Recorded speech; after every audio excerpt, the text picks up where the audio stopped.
Hear the rain? It's raining and pouring. Welcome back to True Feet, people. How are you? This video is called The Ineffable Creative Force.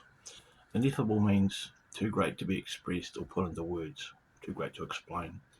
The creative force, I feel, is the force that makes makes everything. Me and you, the trees, the bumblebees, the stars in the sky, the moon and the sun. And that's the way it is. And back in the day, the partnership cultures on the globe revered the sun as a god, as a source of warmth, safety, and light, and the moon and the darkness as the source of unknownness, I think, and darkness and cold. Paganism was all about that, and then astrotheology, and then the church came along, i.e. the Roman Catholic Church, and twisted, distorted, pornographied, mongrelized, and created Christianity. And that's the thing that Christians today have a problem with realizing, is that God hasn't got gender.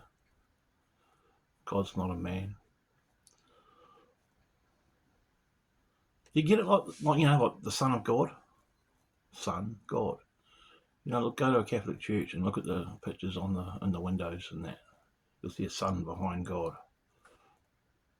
It's all so simple. It's called astrotheology, guys. Research it. And the church demonized astrology and the horoscope. They demonized it. There's reincarnation knowledge that was excluded from the Bible at the Council of Nicaea when they were forming the Bible, when they had all these Catholic priests held under duress, meaning if they didn't write in the book what the rulers wanted, they'd die. And that's how the Bible was formed. It's a lovely tale. Yes, there's some beautiful bits and pieces in it, but it's basically about making you believe that you're something that you're not, which is namely a sinner, and making you believe that you have to seek outside of yourself for the Godhead, so to speak, for that creative force, which they call God, which they call a man, which it's not. It's not a man. It's a force. And no one knows what it looks like. No one truly understands it, I believe, because it creates everything. And it creates nature, because it is nature. And it's merciless. And it doesn't have a problem if you want to believe in religion. It doesn't care. If you keep believing in religion, it probably says to itself, you keep believing in religion, see how that goes for you. And 10 years from now, tell me how your 2,000-year-old religion is doing for you in the Great Awakening that we're in. Now, I call this thing the creative force. Sometimes call it God. But when I call it God by accident sometimes, I don't mean a guy up in heaven with a beard. And this ineffable force is so amazing. It can't be put into words. To be given gender and put in a book is inappropriate and a blasphemy. It's blasphemy to do that to the creative force, to the ineffable creative force. To give it a gender is inappropriate and blasphemous. And that's the big message that all these, maybe you, all these religious people don't want to hear. You don't want to hear that this thing you call God is really just a creative force which no one knows what it looks like. No one knows what it is. It just makes everything. It makes me and you. It can't be explained. And I feel it's immutable as well. I feel it can't be destroyed. If anything, you want to call it the mighty all. Call it the mighty all. Call it the all. It's a bit Hermetic, but I think Hermeticism is pretty close to the money on this thing called the creative force, the ineffable creative force. Which I'm not gonna, which I never could do, put in a book, which I'm never going to pray to, which I'm not going to believe that if I'm not a good boy I go to hell.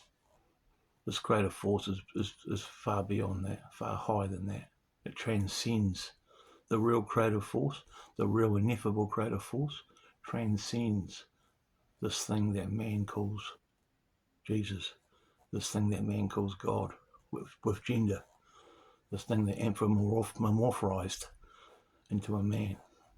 And again, the Christians are too wrapped up in the figure itself, the history, the age, all this crap. They don't look at it for its principles. Jesus Christ was against religion. Jesus Christ was against government, police, taxes. But yet, Romans 13, guys, Romans 13, if you're a true fake-ass Christian, you've got to believe in Romans 13, which says respect authority, respect police. But you can't serve two gods. You can't serve God and mammon. It says it in your own book. It says it in that book that you love so much. The book that nearly ruined my life. The book that's ruining so many lives. The book that has ruined so many lives.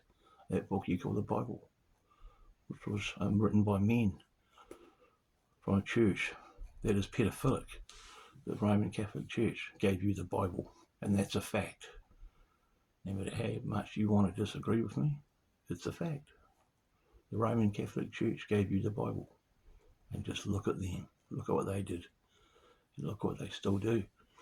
They don't understand the ineffable creative force. Nobody understands the ineffable creative force. I surely don't, and you never will either. You think you do because you think your book tells you who it is. You believe that book who tells you it's God and Jesus.